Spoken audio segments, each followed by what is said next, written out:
Hello बच्चों, स्वागत है मेरे YouTube channel perfect classes Dabra में। आज मैं लेकर आया हूं क्लास 11 के हिस्ट्री के एमसीक्यू के क्वेश्चन जो आपको वार्षिक परीक्षा की दृष्टि से अति महत्वपूर्ण होंगे। आज का जो क्लास 11 का चैप्टर है हिस्ट्री का, तो सबसे पहला चैप्टर है मेसोपोटामिया। मेसोपोटामिया की सभ्यता के बारे में आज हम पढ़ेंगे और इसमें इनके हम एमसीक्यू देखेंगे। तो एमसीक्यू में इनका जल्दी से हम फटाफट रिवीजन करेंगे आज की इस क्लास में। तो आप लोग अच्छे से देखना और चलते हैं देखते हैं। पहला क्वेश्चन दिया है, सबसे पहला क्वेश्चन दिया है, मेसोपोटामिया के लोग किस प्रकार लिखते थे। तो मेसोपोटामिया के जो लोग थे वो मिट्टी की पट्टिकाओं पर लिखते थे। इसका आंसर है प्रश्न नंबर 2, मेसोपोटामिया के लोगों की लिपि किस नाम से जानी जाती थी। तो कीलाकार लिपि कहा जाता था। प्रश्न नंबर 3 देखिए, विश्व में सबसे पहले शहरी जीवन की शुरुआत कहाँ हुई थी। मेसोपोटामिया में हुई थी। ठीक है। प्रश्न नंबर 4 है, मेसोपोटामिया को वर्तमान में किस नाम से जाना जाता है। तो वर्तमान में इराक के नाम से जाना जाता है। ठीक है प्यारे बच्चों, आगे चलते हैं। प्रश्न नंबर 5 देखिए, लेखन कला का आविष्कार सर्वप्रथम किया था। तो कहाँ किया था। मेसोपोटामिया सभ्यता में। ठीक है। प्रश्न नंबर 6 देखिए, प्रश्न नंबर 6 लिखा, मेसोपोटामिया सभ्यता का विकास कहाँ हुआ था। तो इसका विकास दजला और फरात नदियों की घाटी में हुआ था। ठीक है। प्रश्न नंबर 7 देखिए, मेसोपोटामिया की देवी इन्नाना किससे संबंधित है। तो प्रेम और युद्ध की देवी से संबंध, प्रेम और युद्ध की देवी है। ठीक है। इन्नाना किससे संबंधित है। प्रेम और युद्ध की देवी। प्रश्न नंबर 8 देखिए, हम्बुराबी की विधि संहिता में कितने कानून है। तो 285 कानून है टोटल। ठीक है प्यारे बच्चों, आगे चलते हैं। प्रश्न नंबर 9 देखिए, ये हमारा फटाफट रिवीजन है वार्षिक परीक्षा के लिए। प्रश्न नंबर 9 देखिए, मेसोपोटामिया का पंचांग किसकी गति पर आधारित है। तो नक्षत्र की गति पर आधारित है। प्रश्न नंबर 10 देखिए, कीलाकार लिपि के अक्षरों को किस वर्ष पहचाना गया था। किस वर्ष पहचाना गया था। 1850। ठीक है। आगे देखिए, प्रश्न नंबर 11, ओल्ड टेस्टामेंट किस पुस्तक का भाग है। तो बाइबल का। ओल्ड टेस्टामेंट किस पुस्तक का भाग है। बाइबल का। आगे देखिए, आगे लिखा है हमारा प्रश्न नंबर 12 देखिए, प्रश्न नंबर 12 है, हम्बुराबी शासक था बेबीलोन का। आंसर क्या है। हम्बुराबी शासक था बेबीलोन का। प्रश्न नंबर 13 देखिए, मेसोपोटामिया में कौन सी प्रथा प्रचलित थी। तो मेसोपोटामिया में कौन सी प्रथा प्रचलित थी। दास प्रथा। ठीक है, मतलब गुलाम की प्रथा, गुलाम बना के रहते थे लोग। प्रश्न नंबर 14 देखिए, सुमेरिया सभ्यता का प्रमुख नगर क्या था। तो उर। सुमेरिया सभ्यता का प्रमुख नगर क्या था। उर। प्रश्न नंबर 15 देखिए, मेसोपोटामिया में किस पद्धति का अभाव था। तो नगर नियोजन।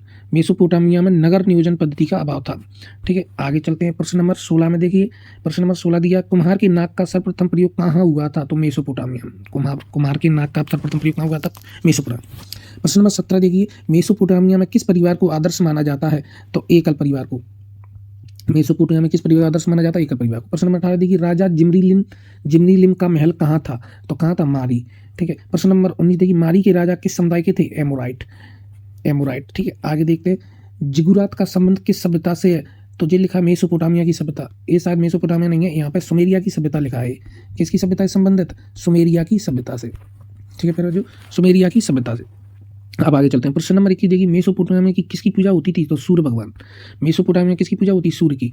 प्रश्न नंबर 22 देखिए, मेसोपोटामिया की सभ्यता सबसे पुरानी भाषा थी सुमेरियन। ठीक है, सबसे पुरानी भाषा थी सुमेरियन। आगे चलते हैं। प्रश्न नंबर 23 देखिए, प्रश्न नंबर 23 लिखा है, सोने का सिक्का था। तो सोने को सिक्के को हम सॉलिड्स कहते थे। ठीक है, सोने के सिक्के को क्या कहते हैं। सॉलिड्स। सर्वप्रथम महाकाल की रचना बेबीलोन में हुई थी। महाकाल की रचना किसमें हुई थी। बेबीलोन। आगे देखिए, प्रश्न नंबर 25, बेबीलोन का अंतिम शासक कौन था। बेबीलोन का अंतिम शासक, चलते हैं। बेबीलोन का अंतिम शासक कौन था। बेबीलोन का अंतिम शासक था, बेबीलोन, यहाँ पे आंसर गलत लिखा है। अंतिम शासक नेमोनिड्स था। नेमोनिड्स। अंतिम शासक कौन था। नेमोनिड्स। बेबीलोन का अंतिम शासक नेमोनिड्स था। ठीक है, आगे चलते हैं। आगे देखते हैं प्रश्न नंबर 26।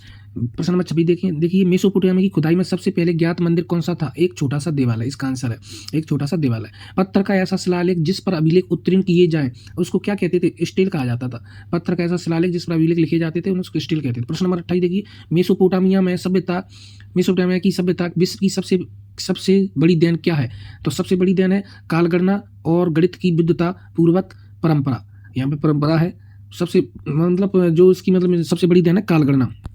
ठीक है, आगे चलते हैं। बारका शीर्ष क्या है। बारका शीर्ष एक मूर्ति कला है। ठीक है, प्रश्न नंबर 29 हो गया। प्रश्न नंबर 30 देखिए, मेसोपोटामिया में पुरातत्व में शुरू हुआ था। क्या हुआ था, कब हुआ था। सन दिया 1840 में।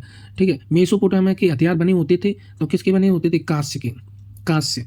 ठीक है, और प्रश्न नंबर 32 देखिए, कांस्य किससे मिलकर बनता है। तो तांबा और टिन नहीं है, एक रांगा है। रांगा किससे मिलकर बनता है। रांगा। तांबा और रांगा से मिलकर कांस्य बनता है। ठीक है प्यारे बच्चों, तांबा और रांगा ध्यान रखना आप। कांस्य किससे मिलकर बनता है। तांबा और रांगा से। प्रश्न नंबर 33 देखिए, प्रश्न नंबर 33 है, मेसोपोटामिया के उत्तर में एक ऊपरी भूमि जहाँ कृषि मतलब ये लिखा है प्रश्न नंबर, इसका मतलब भौगोलिक क्षेत्र के बारे में दिया है। उसके बाद पढ़ते हैं आगे। मेसोपोटामिया के उत्तर में एक ऊपरी भूमि है जहाँ कृषि बेहतर आजीविका करता है। सर्दियों की बारिश के बाद भेड़ और बकरियां यहाँ उगने वाले घास झाड़ियाँ फीड करती हैं। उसे क्या कहते हैं? स्टेपी कहते हैं। स्टेपी एक तरह से घास के मैदानों को कहा जाता है। ठीक है प्यारे बच्चों, स्टेपी किसे कहा जाता है? घास के मैदानों को। आगे चलते हैं। प्रश्न नंबर 34 देखिए।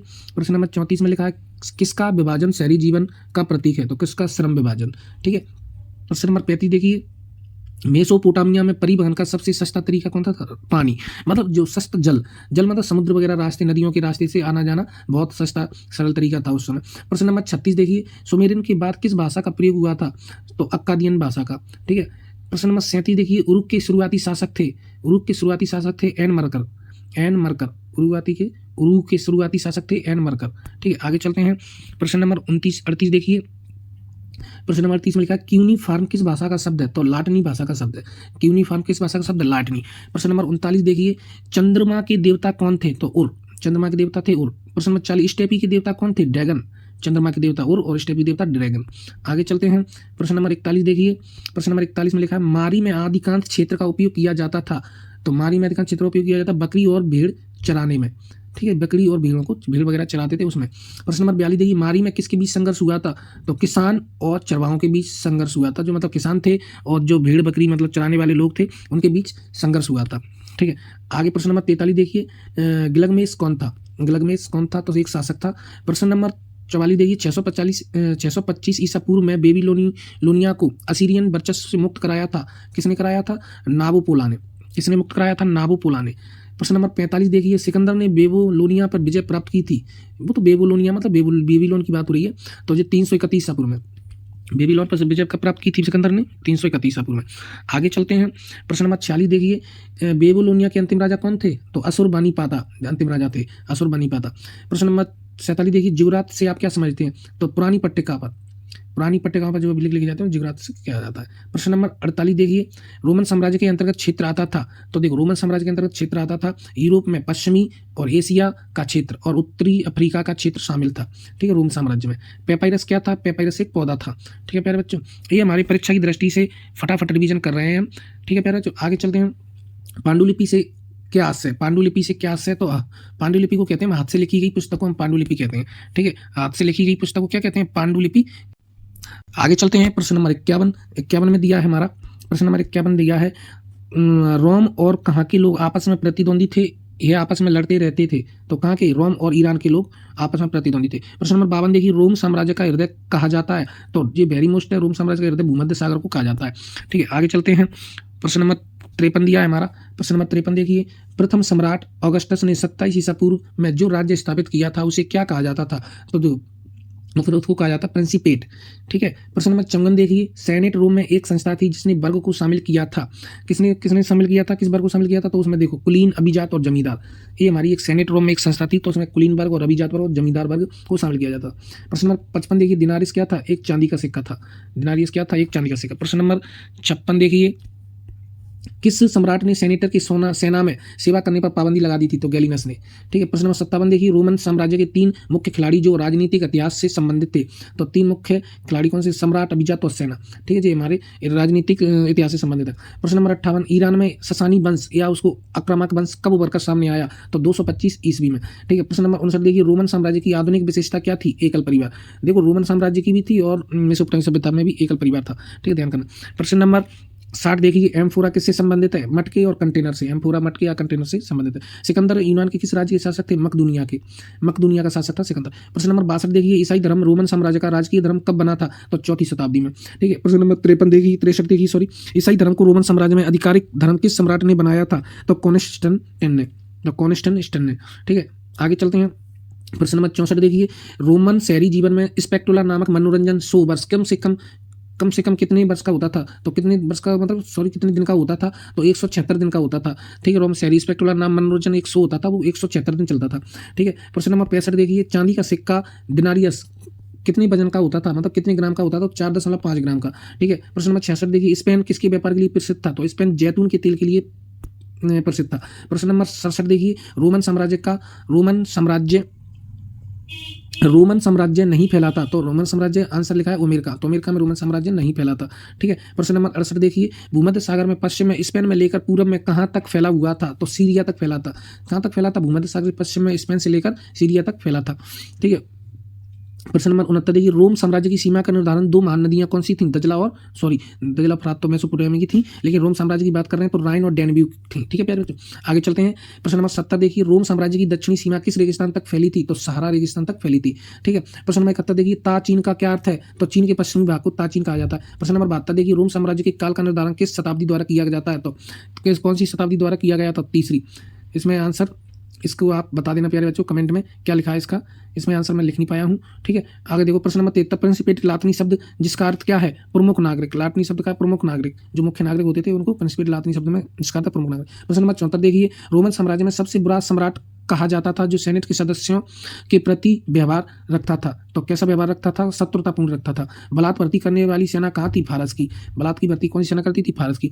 आगे चलते हैं, प्रश्न नंबर 76 देखिए, प्रश्न नंबर 76 में लिखा है हमारा रोमन साम्राज्य की विशेषताएं। तो रोमन साम्राज्य की बहुत महत्वपूर्ण विशेषताएं, वेतनभोगी सेना, 3 महाद्वीपों में फैला हुआ साम्राज्य था, सांस्कृतिक विविधता थी, लातिनी और यूनानी भाषा का प्रयोग किया जाता था। अगस्टस के पुत्र का क्या नाम था? तिबेरियस। अगस्टस के पुत्र तिबेरियस। किस सम्राट ने शहरों को सैनिक कमान से हटाकर नए वर्ग के उदय को ताकतवर बना दिया था? तो किसने बना दिया था? गैलिनस ने। ठीक है, आगे चलते हैं, आगे लिखा है प्रश्न नंबर 79 में देखिए, प्रश्न नंबर 79 में लिखा है सेंट कॉन्स्टेंटाइन उत्तरी अफ्रीका के किस नगर के विश्व थे? तो हिप्पो नगर के। प्रश्न नंबर 80 देखिए, 79 ईसा पूर्व में ज्वालामुखी फटने से कौन सा नगर दफन हो गया था? तो पोम्पाइन नगर। ठीक है, प्रश्न नंबर 81 देखिए, आर्मीनियाई भाषा का लिखना किस शताब्दी में शुरू हुआ था? तो 5वीं शताब्दी में। ठीक है, फिर प्रश्न नंबर 82 देखिए, ड्रेसल टोंटी का नाम पुरातत्वविद के नाम पर आधारित है, तो ये हेलाट्रिक ड्रेसल। ठीक है, इसको भी याद रखना। आगे चलते हैं, प्रश्न नंबर 83 देखिए, प्रश्न नंबर 83 दिया, मैपालिया किसे कहा जाता था? तो अवन आकार की झोंपड़ियों को मैपालिया कहा जाता था। प्रश्न नंबर 84 देखिए, लेखक काल में लल्ला कहाँ से आए थे? तो लल्ला दक्षिणी स्पेन से आए थे। लेखक कोल में लल्ला कहाँ से आए थे?